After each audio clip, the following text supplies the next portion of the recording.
Bom dia. Eu vou fazer aqui mais uma apresentação do que está acontecendo hoje, para que todos possam aí compreender os passos de hoje seguintes.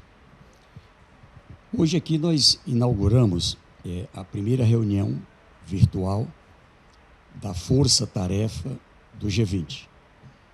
O G20, historicamente, trabalha com a parte da economia, finanças, mas por uma proposta do presidente Lula, quando foi escolhido para o Brasil para a presidência do G20, ainda em Nova Delhi, na Índia, ali ele fez uma proposta para que o G20 pudesse se somar com outros organismos internacionais, inclusive com outros países, para que pudesse retomar os objetivos do desenvolvimento sustentável, 2030, e a partir daí poder garantir principalmente a prioridade para a meta 1 e 2, que é a meta da erradicação da pobreza e fome zero, como foi estabelecido pela ONU.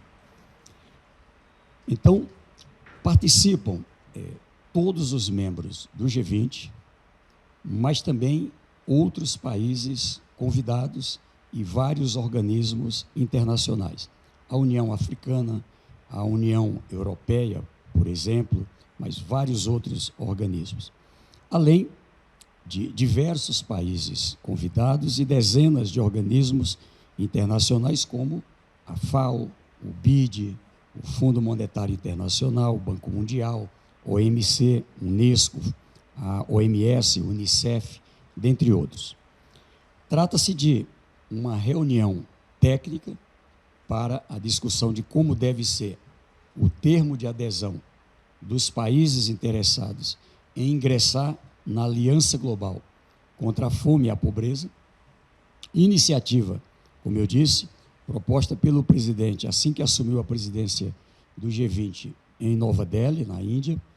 E nesses 3 dias, hoje, amanhã, até sexta-feira, serão apresentados e debatidos 4 relatórios internacionais, elaborados por organizações internacionais que estão presentes no evento e que evidenciam soluções e lacunas, o que deu certo, o que deu errado, nas várias dimensões do enfrentamento à pobreza e à fome, incluindo a produção sustentável de alimentos, a proteção social, a criação de resiliência em razão das mudanças climáticas e a colaboração internacional mais eficaz.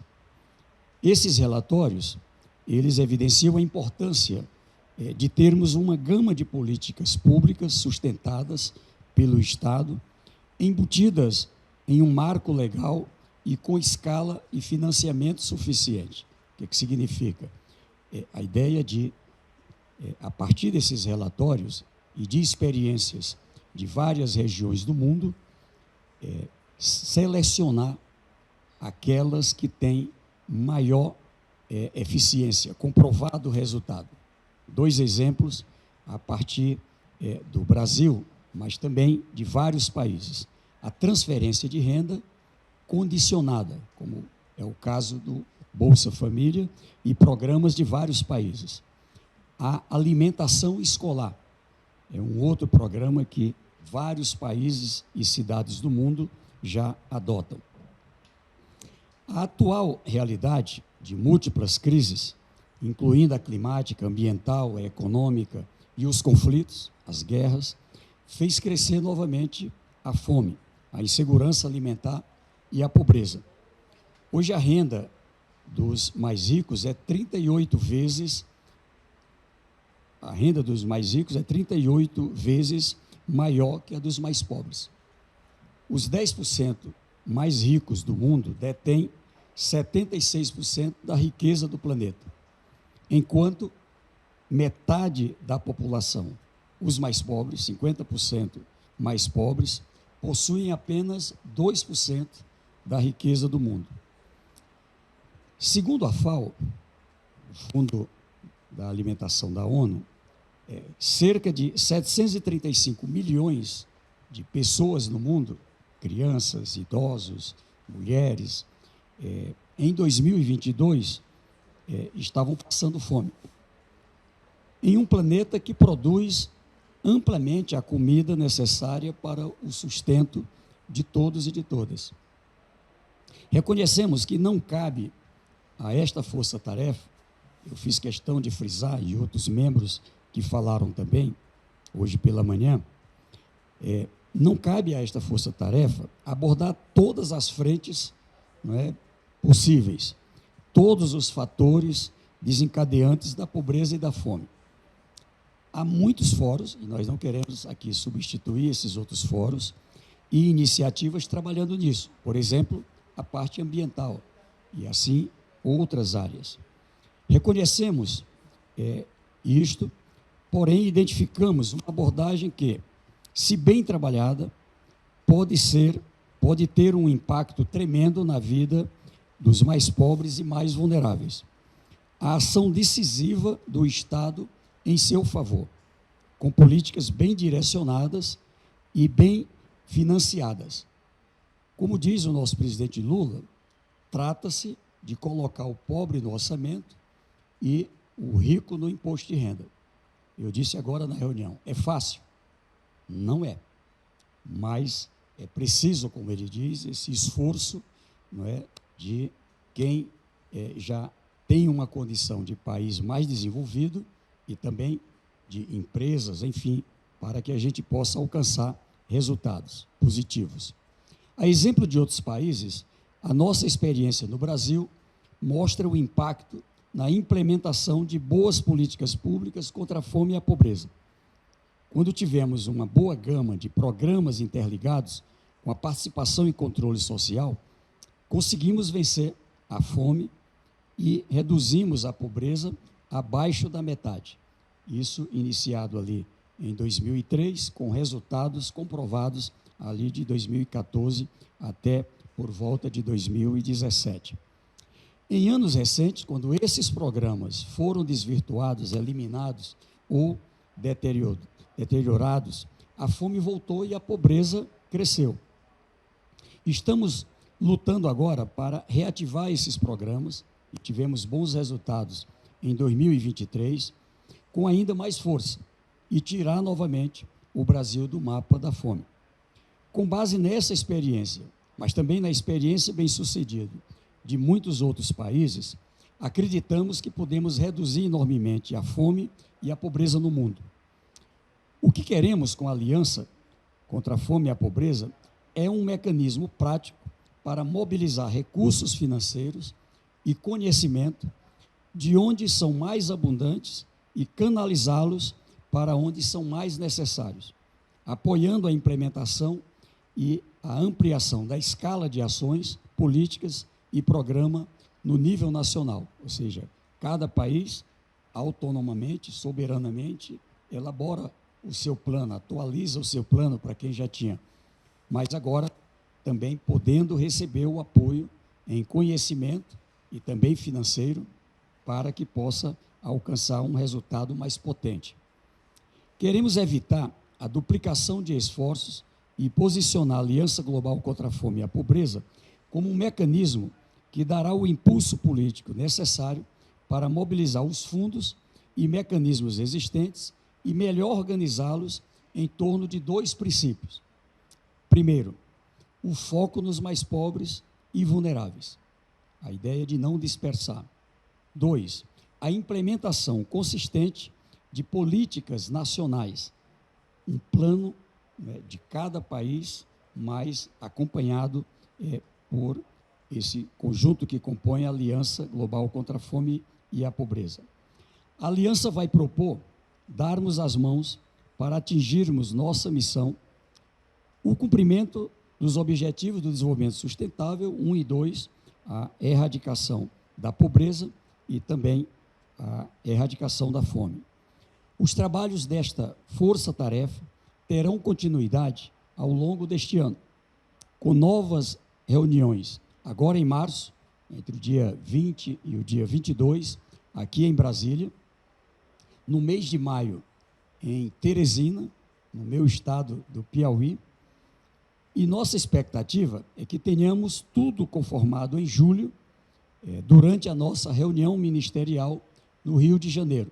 Nós teremos ali, hoje, vocês sabem, nós estamos tendo o início de uma agenda com os ministros de Relações Exteriores sobre a pauta internacional, onde o meu colega Mauro Vieira, estamos trabalhando juntos nessa área, está na coordenação. E é no Rio de Janeiro. E teremos um conjunto de outras agendas sobre outros temas, por exemplo, na área da economia e finanças, coordenado pelo ministro Fernando Haddad. Os trabalhos, portanto, a partir daí, queremos dar esta condição de expandir nossa aliança para além do G20, de modo a chegarmos à cúpula em novembro, também no Rio de Janeiro, com o lançamento de uma aliança verdadeiramente global, com o máximo de países. Aqui outra novidade, embora seja coordenado pelo G20, mas pela primeira vez o G20 se abre para que nessa força-tarefa tenha já da construção a participação de experiências de outros países do mundo e a participação do máximo de países. Tivemos recentemente em Santiago, no Chile, onde ali aprovamos o Plano de Segurança Alimentar e Erradicação da Fome, que agora é referência para as discussões da Aliança. Eles estão participando hoje. Agora, na União Africana, também na Etiópia, onde ali a União Africana, a América Latina e o Caribe, 33 países, e a União Africana, 54 países.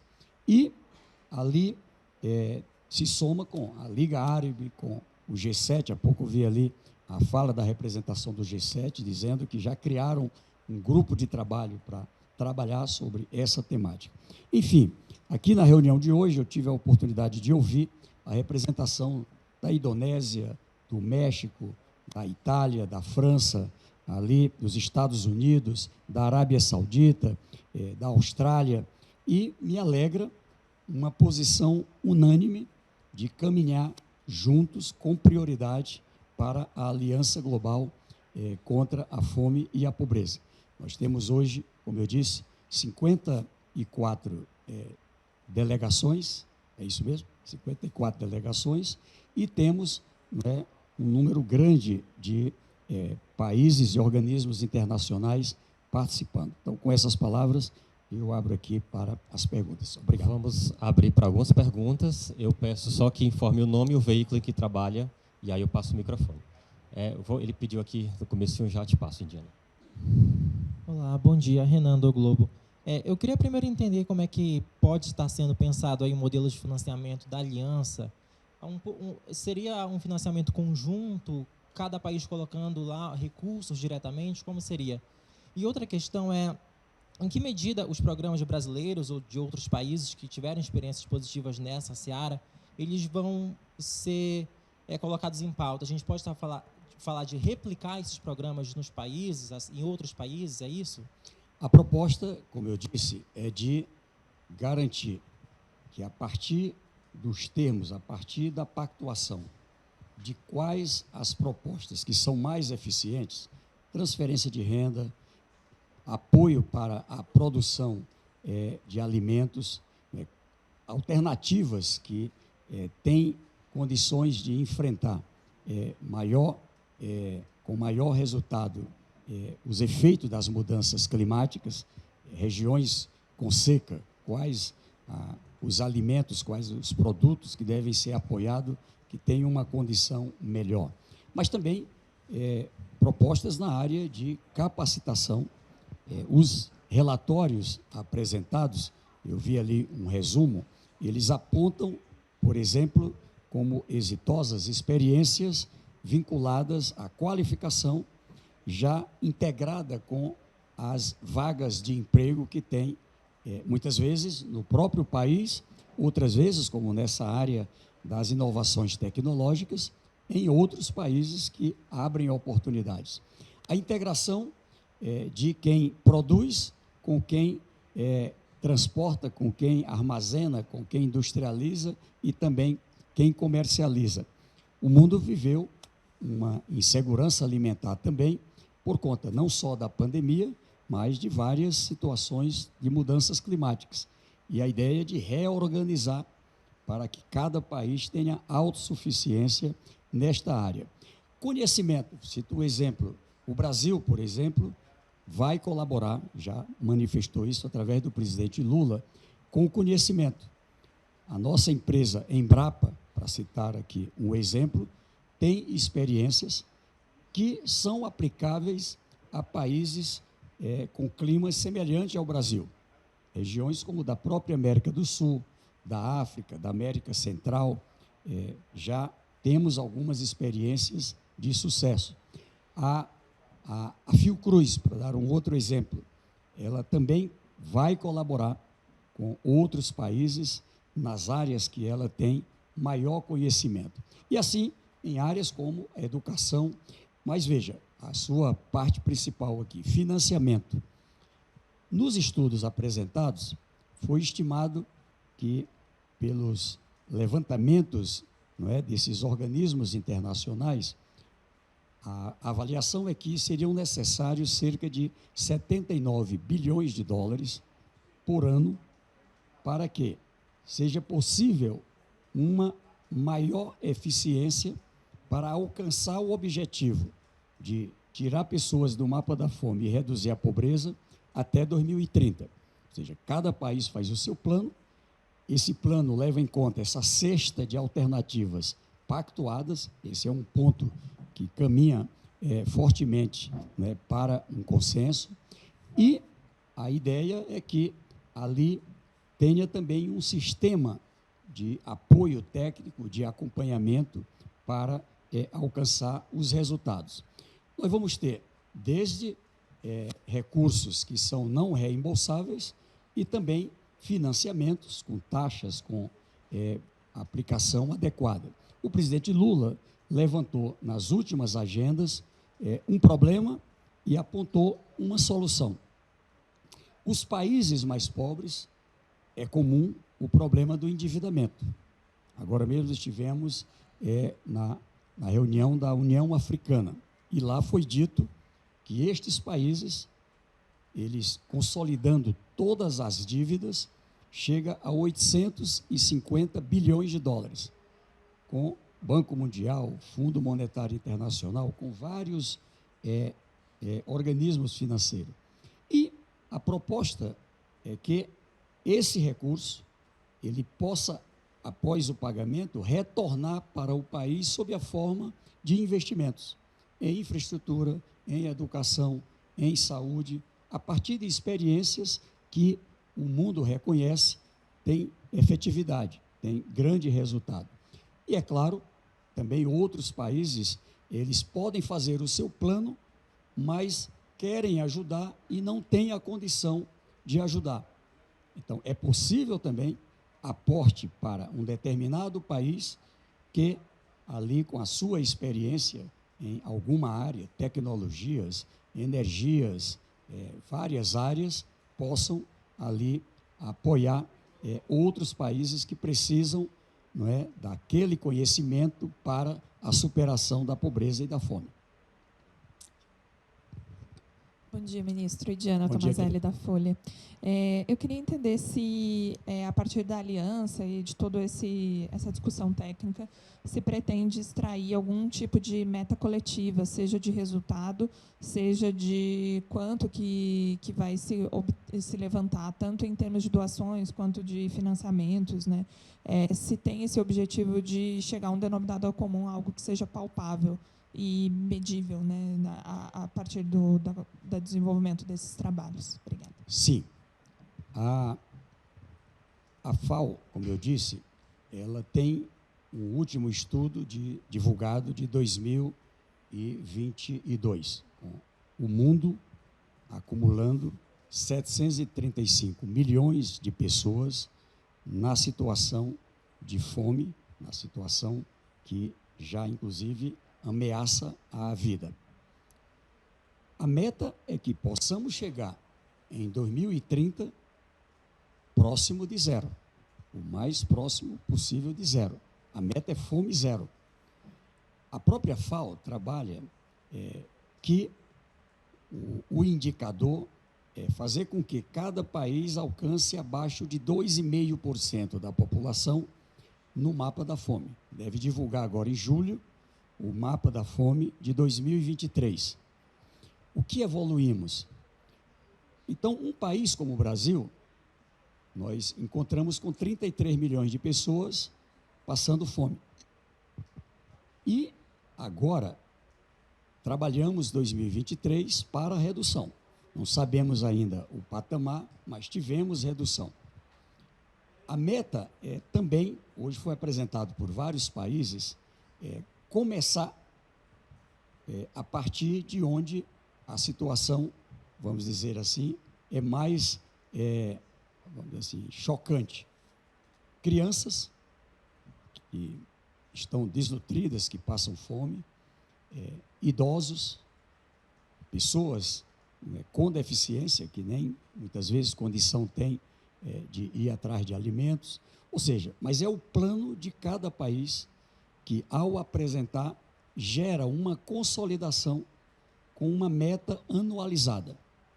E o que a Aliança Global contra a Fome e a Pobreza também inova é de poder integrar todas as áreas que trabalham com esse tema para que ali se tenha uma eficiência, um acompanhamento, que permite, inclusive, cada país ter ali uma noção dos seus resultados e direcionar eventuais alterações adequadas a esses resultados. A mesma coisa em relação à pobreza, ou seja, tirar da fome e também reduzir a pobreza. Meta anual com o objetivo de alcançar resultados em 2030. Problema. Esse já existe, aliás, não é nem problema, é um fato. Não é criar um novo fórum. O fórum é a ONU. É ele que une todos os países. E o acordo também, ele já foi aprovado em 2015, quando o mundo aprovou os 17 Objetivos do Desenvolvimento Sustentável. Aqui, o presidente Lula coloca o G20 como um parceiro destacado, se somando com outros esforços para alcançar os resultados. Porque qual é o problema? Quando foi lançado, a gente tinha cerca de 600 milhões de pessoas no mapa da fome. E ela foi crescer. Ela vinha em queda e terminou, a partir de 2017, antes da pandemia, para a gente compreender, voltou a ter crescimento. Então, no momento em que o mundo, com tecnologias, com maior produtividade, alcança suficiência em produção de alimentos. Então, o que eu digo é que, sim, teremos não só uma meta a partir do plano de cada país, consolidado e acompanhado por esses organismos internacionais e até 2030 acompanhando os resultados. Quem que alcançou o resultado positivo, quem que alcançou o resultado negativo, e aí o esforço para que os países mais desenvolvidos possam apoiar os países em desenvolvimento. Temos mais alguma outra pergunta? Isso que bom. Pode sim. Ministro Diana, da Folha de Novo. Queria um comentário do senhor sobre todos esses acontecimentos recentes. Se tem algum receio de que todo esse ruído gerado pela declaração do presidente Lula sobre a guerra em Gaza gere algum tipo de ruído em todas essas negociações, né? E o que o senhor avalia da declaração do presidente Lula? Eu digo que há uma maturidade, uma compreensão suficiente de que os problemas localizados não vão interferir em algo maior, que é a construção dessa aliança contra a fome e a pobreza. A maior prova disso é a presença de todos os delegados e delegadas previstos nesse evento de hoje, a partir de hoje até sexta-feira, o Brasil participando aqui de Brasília, e da mesma forma no evento com a área dos ministros, os Sherpas, de relações exteriores. Eu digo que o mundo compreende que aqui se trata de um compromisso humanitário que o objetivo seja colocado na prioridade das prioridades de todos os países. Não é razoável que uma civilização do século XXI aceite com naturalidade pessoas que hoje não têm o que almoçar, jantar e nem perspectiva do amanhã. Num país que também tem as condições de recursos financeiros com suficiência para ajudar nestes resultados. Estamos falando de um plano, vamos dizer assim, fora de qualquer parâmetro. Por isso, eu acredito que nós vamos, tanto nas agendas de hoje, as de março e todas as outras, nós teremos também vários fóruns internacionais que também estão em cada região do mundo lidando sobre o tema e o objetivo é ganhar o máximo de países para adesão à Aliança Global contra a Fome e a Pobreza. Ela hoje já não é mais uma proposta só do Brasil, ela é uma proposta do G20, já com apoio de vários outros fóruns internacionais, várias instituições internacionais, e por isso eu estou bastante esperançoso de bons resultados. Obrigado, ministro. Acho que o próprio Palácio já informou, não é? Eu estive acompanhando esta agenda. É grave a situação que nós temos nesse instante, não é? Inclusive da nossa parte, pelo Ministério do Desenvolvimento Social, a preocupação com o atendimento de alimentos. Teve uma pactuação primeira, estabelecendo um corredor que, a partir do Egito, levava 2 horas para chegar com alimentos, medicamentos, vários insumos que são água, que são necessários, e se fez uma alteração que agora leva 10 horas. Então, acho que todos acompanharam, uma equipe de médicos voluntários da França, que esteve ajudando lá nesta região, fez um relato da situação de risco de vida mesmo, não mais só pela guerra, mas por conta da falta, não é, de produtos básicos ali, de crianças, mulheres, idosos, ou seja, pessoas que têm um risco muito grande. E acredito que está correta a posição do presidente, claro. De um lado, o presidente Lula teve a coragem de tratar como um ato terrorista, um ato, não é, violento do Hamas contra Israel, que levou à morte de várias pessoas de Israel. Do outro lado, também o presidente Lula é um líder que hoje se soma a outros líderes pedindo cessar-fogo, pedindo que se tenha trégua e chama a atenção de que não se trata mais de uma guerra, não é, como a gente conhece, de militares com militares. Nós estamos tendo ali uma situação de morte, assim como aconteceu no ato do Hamas, morte de pessoas inocentes em Israel, aqui morte de pessoas inocentes ali na região da Palestina. Temos só mais uma pergunta, ministro, a pedido aqui. sou Daniela Almeida, da Agência Brasil. Em relação à produção, por exemplo, voltando à questão de alimentos, a produção de monoculturas, como soja, em detrimento à produção de outros itens alimentícios, e também restrições comerciais. O que o G20, o que o Brasil está propondo para garantir a segurança alimentar e nutricional do mundo? Olha, hoje no debate, e é bom compreender, esse entendimento começa hoje, com equipes representativas dos países do G20, países convidados, as várias organizações em todos os continentes e também com a presença de organismos internacionais. Pois bem,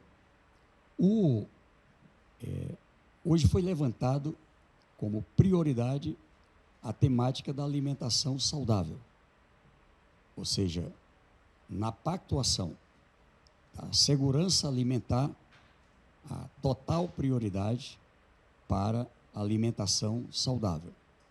Da mesma forma, a importância do apoio, principalmente aos pequenos e médios produtores, e ainda da inovação tecnológica como um fator que poderá impactar positivamente com produção de alimentos nas próprias regiões que precisam de alimentos.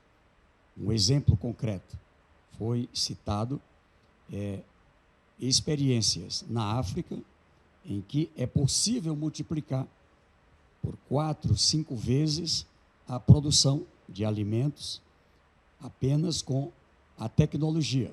Sair da enxada, muitas vezes do arado de madeira ou equipamentos rústicos, para pequenos tratores, para